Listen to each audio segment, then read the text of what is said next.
14 দিনের জেল হেফাজত শঙ্কর আঢ্যর 17 ঘন্টা তল্লাশির পর রেশন বন্টন দুর্নীতিতে শুক্রবার রাতে ইডির হাতে গ্রেফতার হন বনগাঁর প্রাক্তন পুরপ্রধান শঙ্কর আঢ্য। শনিবার জোকা ইএসআইতে স্বাস্থ্য পরীক্ষার পর আদালতে পেশ করা হয় শঙ্করকে। চক্রান্তের শিকার ব্যাংকশাল আদালতে ঢোকার আগে দাবি শঙ্কর আঢ্য।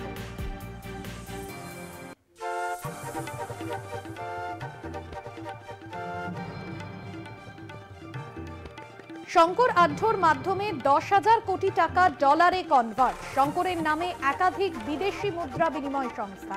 সীমান্তবর্তী এলাকায় নামে বেনামে রয়েছে প্রায় 90টি সংস্থা, এমনটাই খবর সূত্র মারফত।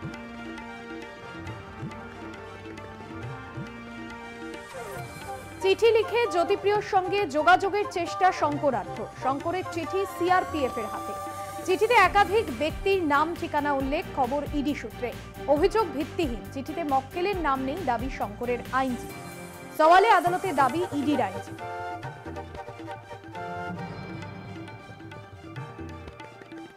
শেখ শাহজাহানের নামে লুকআউট নোটিশ ইডির। সন্দেশখালীর ঘটনায় মোট 3টি মামলা দায়ের। ইডি ও শাহজাহানের পরিবারের অভিযোগ নেজার থানায়। পুলিশের শতপ্রণোদিত মামলা ডিজি ও বসিরহাটের এসপিকে ইমেল।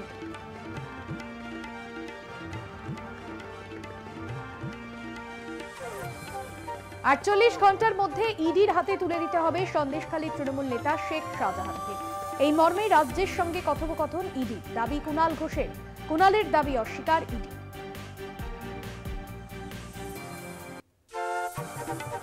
গঙ্গাসাগর মেলার প্রস্তুতি খতিয়ে দেখতে সাগরে যাচ্ছেন মুখ্যমন্ত্রী। মেলার উদ্বোধনের দিন 8ই জানুয়ারি গঙ্গাসাগর যাচ্ছেন মুখ্যমন্ত্রী। হেলিপ্যাডের পরিস্থিতি খতিয়ে দেখছেন জেলা শাসক। কড়া নিরাপত্তার চাদরে গঙ্গাসাগরের কপিলমুনি মন্দির চত্বর। গঙ্গাসাগরের যাবতীয় প্রস্তুতির কাজ একেবারে চূড়ান্ত পর্যায়ে।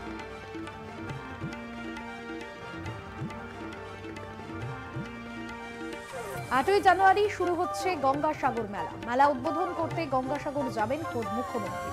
তার আগে মুখ্যমন্ত্রী মমতা বন্দ্যোপাধ্যায়ের নির্দেশে গঙ্গাসাগর মেলায় আগত পূর্ণার্থীদের সুবিধার্থে সেচ দফতরের প্রস্তুতি ও বিভিন্ন ব্যবস্থা খতিয়ে দেখলেন রাজ্যের সেচ মন্ত্রী পার্থ ভৌমিক।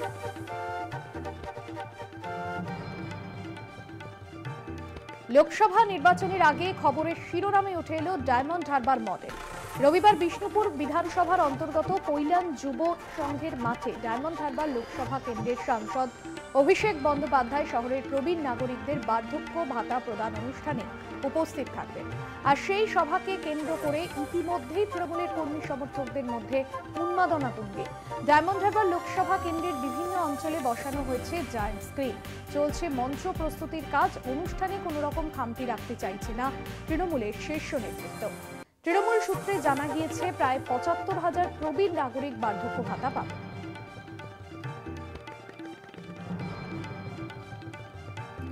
শুভেন্দুর পর এবার কৌস্তব বাগচিকে বাধা। নবান্নে ঢোকার মুখে কৌস্তবকে বাধা নিরাপত্তা রক্ষীদের। মুখ্যমন্ত্রীর সঙ্গে দেখা করতে গিয়ে বাধার মুখে কংগ্রেস নেতা।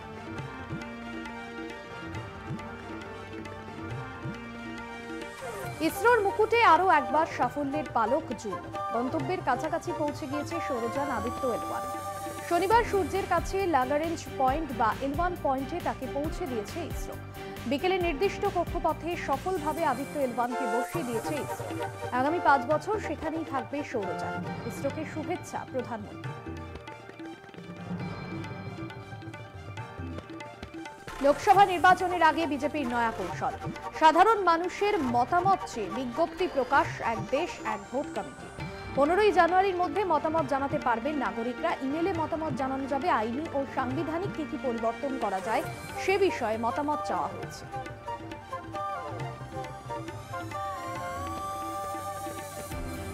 22শে জানুয়ারি রাম মন্দিরের উদ্বোধন। উদ্বোধনে ব্রাত্য নন বাবরি মসজিদ মামলাকারী। বাবরি মসজিদ নিয়ে চলা মামলায় মুসলিম পক্ষের মামলাকারীদের মধ্যে অন্যতম ইকবাল আনসার। শ্রীরাম জন্মভূমি তীর্থক্ষেত্র ট্রাস্টের তরফে শুক্রবার ইকবালকে আমন্ত্রণ জানানোর সিদ্ধান্ত নেওয়া হয়। অযোধ্যার রামপথের অদূরে কটিয়া পঞ্জিটিরা এলাকার বাসিন্দা ইকবাল শনিবার জানিয়েছেন তার কাছে পৌঁছে গিয়েছে আমন্ত্রণপত্র। ট্রাস্টের তরফে রাষ্ট্রীয় স্বয়ংসেবক সংঘের কর্মীরা ইকবালের বাড়ি গিয়ে তার হাতে আমন্ত্রণপত্রটি তুলে দেন।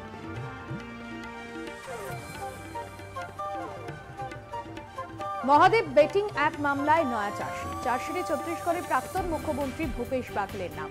ইঙ্গিত ইডির রায়পুরের বিশেষ আদালতে ওই চার্জশিট জমা দেওয়া হয়।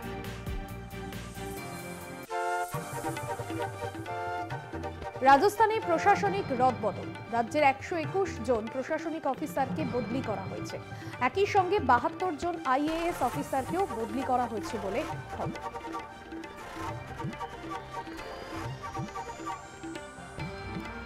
মহারাষ্ট্রের পুনেতে শুটআউট, পুনেতে গ্যাংস্টার শরদ মহলের উপর অজ্ঞাত পরিচয় দুষ্কৃতীদের গুলি। হাসপাতালে চিকিৎসাধীন অবস্থায় মৃত্যু শরদের ঘটনায় 8 জনকে গ্রেফতার করেছে পুলিশ।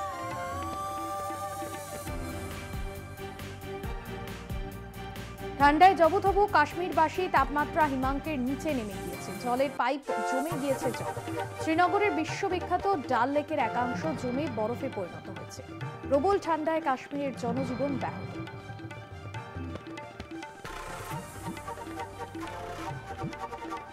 উত্তর ভারতে শৈত্যপ্রবাহ, ঘন কুয়াশার জের ভারতীয় রেলওয়ের মুরাদাবাদ ডিভিশনের রেকর্ড ট্রেনের টিকিট বাতিল করা যাত্রীদের প্রায় 1.5 কোটি টাকা ফেরত।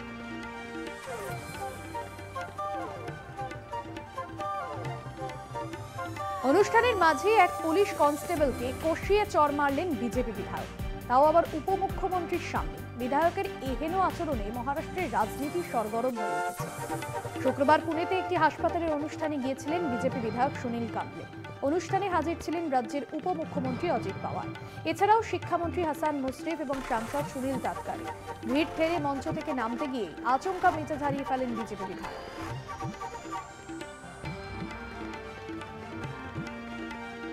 এবার চীনের মুখে মোদি স্তূপ। বেজিং এর রাষ্ট্র নিয়ন্ত্রিত মুখপত্রের নিবন্ধে মোদির ভূয়সী প্রশংসা। চীনের সঙ্গে সমঝোতার চেষ্টা করছেন মোদি, তাই মোদির প্রশংসা বেজিংয়ের। মোদি প্রকৃত নিয়ন্ত্রণ রেখায় লাল ফৌজের হাত শক্ত করেছেন, চীনের সঙ্গে ভারতীয় ভূখণ্ডে সমঝোতা করছেন, এটা তারই পুরস্কার বলে তো কথা।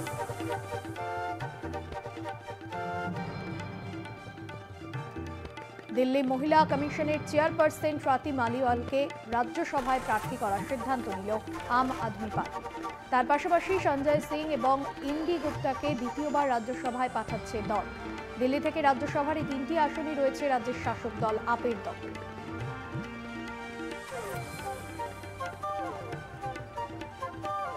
আজ বাংলাদেশের সাধারণ নির্বাচন। শনিবার উত্তপ্ত হয়ে ওঠে বাংলাদেশ। সকাল থেকে বাংলাদেশের প্রাক্তন প্রধানমন্ত্রী খালেদা জিয়ার দল বিএনপির নেতৃত্বে শুরু 48 ঘন্টার হরতাল। প্রধানমন্ত্রী শেখ হাসিনার পদত্যাগ এবং নির্বাচন বয়কটের দাবি বিএনপি।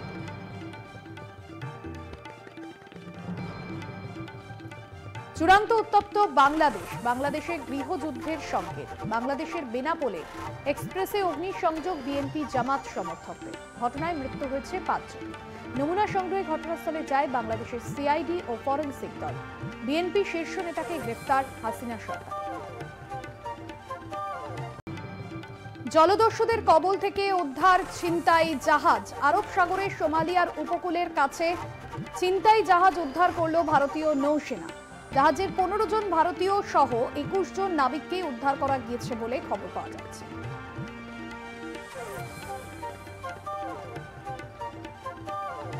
বাইডেনকে পাল্টা নিশানা ট্রাম্পের। বাইডেনের মন্তব্যকে দুঃখজনক এবং ভয়প্রবণ বলে মন্তব্য ডোনাল্ড ট্রাম্পের।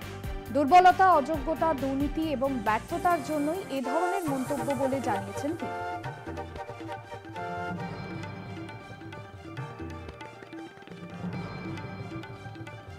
ট্রাম্পকে খোঁচা দিয়ে নির্বাচনী প্রচার শুরু বাইডেন। ট্রাম্প গণতন্ত্রের জন্য হুমকির কারণ। 6 জানুয়ারি ক্যাপিটাল ছিল দাঙ্গার 3 বছর পূর্তি উপলক্ষে ভাষণ দেওয়ার সময় এই মন্তব্য বাইডেন।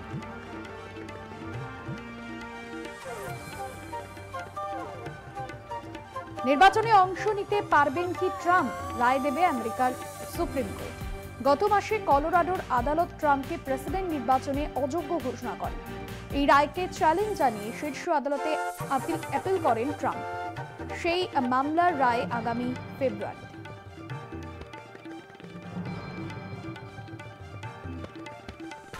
জাপানে ভূমিকম্পের পর 5 দিন পার, এখনো নিখোঁজ 211 জন। ধ্বংসস্তূপের নিচে অনেকের আটকে থাকার আশঙ্কা। এখনো পর্যন্ত 98 জনের মৃত্যুর খবর নিশ্চিত করেছে প্রশাসন।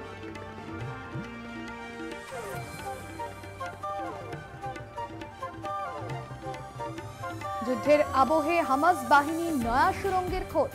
গাজায় এক 5 তারা হোটেলের নিচে খোঁজ মিলেছে ওই সুড়ঙ্গে। সুরঙ্গে মজুদ AK-47 বিস্ফোরক, ড্রোন সহ একাধিক অস্ত্র।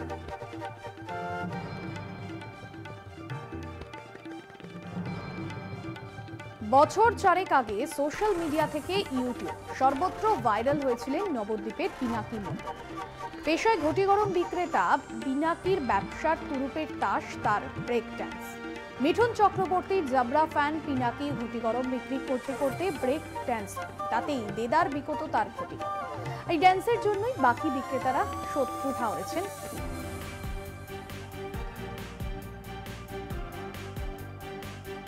এবার বায়ুসেনাকে শক্তিশালী করতে চীনের দ্বারস্থ পাকিস্তান। খুব শীঘ্রই চীনের কাছ থেকে J-31 যুদ্ধ বিমান কিনতে চলেছে পাকিস্তান। শক্তিশালী যুদ্ধ বিমান পাকিস্তানের হাতে এনে বদলাতে পারে ক্ষমতার ভারসাম্য।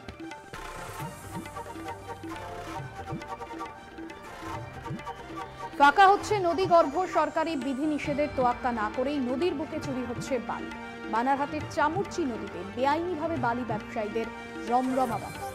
কিভাবে প্রশাসনের নজর এড়িয়ে চলছে বেআইনি কারবার, শুরু হয়েছে শাসক বিরোধী তরজা।